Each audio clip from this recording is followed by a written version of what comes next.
Assalamualaikum warahmatullahi wabarakatuh. Selamat pagi. Halo, saya Hadira. Saya mahasiswi program Magister Fakultas Keperawatan Universitas Airlangga Angkatan ke-13. Perkenankan, pada hari ini saya akan menyampaikan apakah vaksin menjadi jawaban untuk menghentikan COVID-19 dengan pendekatan aksiologi. Sebelumnya, kita bahas dulu apa itu COVID-19. COVID-19 merupakan suatu penyakit yang disebabkan oleh coronavirus. Coronavirus merupakan keluarga besar virus yang menyebabkan penyakit pada manusia dan hewan. Pada manusia, biasanya menyebabkan penyakit infeksi saluran pernapasan, mulai flu biasa hingga penyakit yang serius seperti MERS dan SARS. Coronavirus jenis baru yang ditemukan pada manusia sejak kejadian luar biasa muncul pertama kali di Wuhan, Cina, pada Desember 2019. Kemudian diberi nama Severe Acute Respiratory Syndrome Coronavirus 2 atau SARS-CoV-2 dan menyebabkan penyakit COVID-19.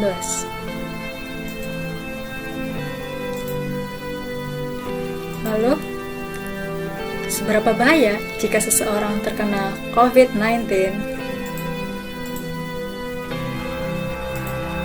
Kita lihat data sebaran pada tanggal 18 Desember 2020 dengan sumber WHO secara global terdampak pada 222 negara.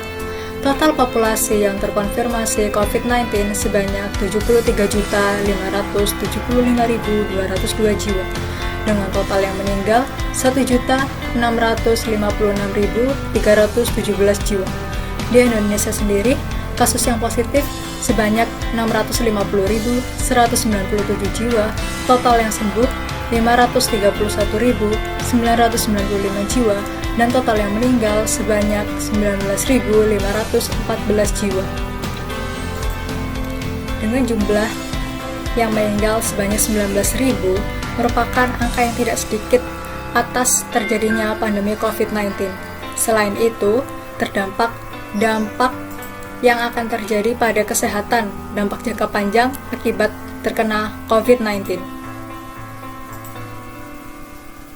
Menurut CDC atau Pusat Pengendalian dan Pencegahan Penyakit Amerika Serikat menyebutkan pasien COVID-19 dapat mengalami dampak jangka panjang pada kesehatan yang berlangsung secara mingguan hingga bulanan setelah dinyatakan sembuh.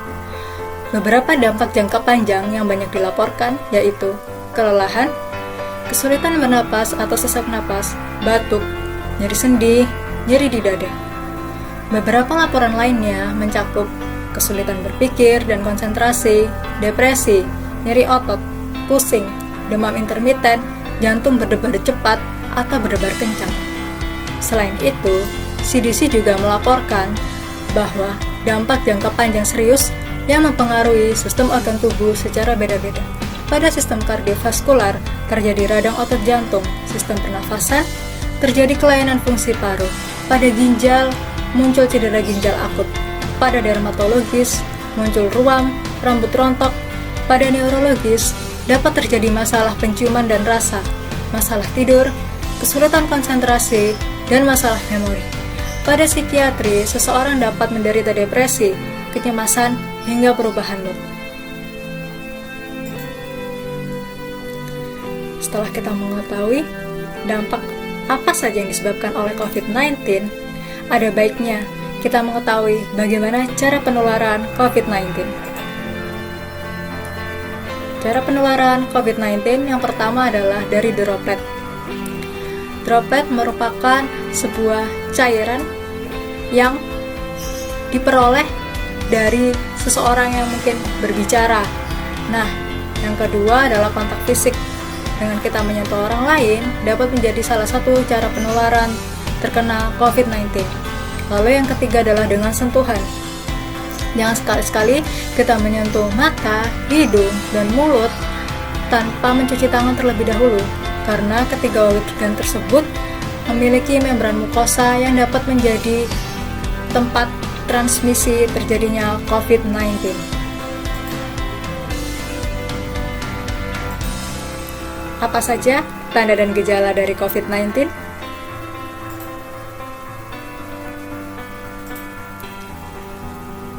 Tanda dan gejala COVID-19. Gejala klinis yang pertama adalah demam. Demam adalah sekitar 38 derajat Celcius atau lebih, batuk dan pilek, letih, lesu, sakit tenggorokan, hingga gangguan pernafasan atau sesak. Pada akhir-akhir ini juga ditemukan gejala diare atau sakit perut, mual, dan muntah. Gejala lain yang muncul di masyarakat adalah anosmia. Anosmia merupakan seseorang yang kehilangan kemampuan indera penciuman sehingga dia tidak mampu untuk mencium aroma di sekitarnya. Lalu terdapat gejala agusia atau hilangnya pengecapan dan perasa pada lidah sehingga seseorang tidak mampu merasakan makanan yang dia konsumsi.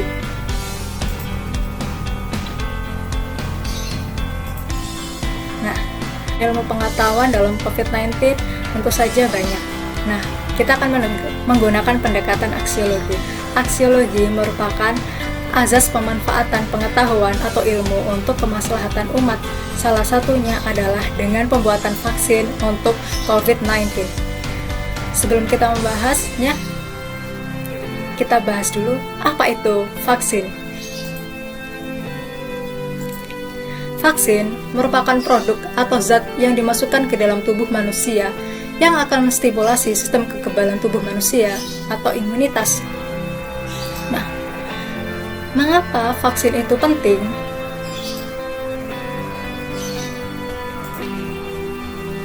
Vaksin sangat penting. Yang pertama, untuk menyelamatkan jiwa, melindungi diri, keluarga, dan masyarakat dari berbagai penyakit menular. Yang kedua, tidak hanya untuk individu, vaksin memberi perlindungan bagi orang-orang yang tidak dapat diimunisasi. Contohnya, pasien-pasien pada usia tertentu seperti pasien lansia. Tidak semua vaksin bisa diberikan pada orang-orang lansia atau dengan penyakit tertentu. Maksudnya adalah orang-orang yang memiliki penyakit tertentu, mereka memiliki sistem imun yang lebih rendah daripada orang-orang sehat. Nah, yang ketiga, manfaat dari vaksin adalah jika banyak yang diimunisasi, maka penyebaran akan berkurang, memutus mata rantai penularan, dan menghentikan wabah sehingga terbentuk kekebalan kelompok. Lalu, apakah vaksin itu obat? Vaksin bukanlah obat. Vaksin mendorong pembentukan kekebalan spesifik pada penyakit COVID-19 agar terhindar dari tertular ataupun kemungkinan sakit berat. Jadi, vaksin itu adalah salah satu tindakan pencegahan agar seseorang tidak terkena penyakit tersebut. Tapi, sampai saat ini, kita belum mendapatkan vaksin untuk mencegah terjadinya COVID-19. Nah, hal apa saja yang bisa kita lakukan untuk mencegah tertularnya COVID-19? Ingat pesan Ibu 3M. Pesan ini sudah sering kita dengar dan kita lihat dari media massa maupun media sosial. Yang pertama adalah dengan memakai masker dengan benar. Yang kedua, menjaga jarak dan jauhi kerumunan. Dan yang ketiga, mencuci tangan di air mengalir dengan sabun.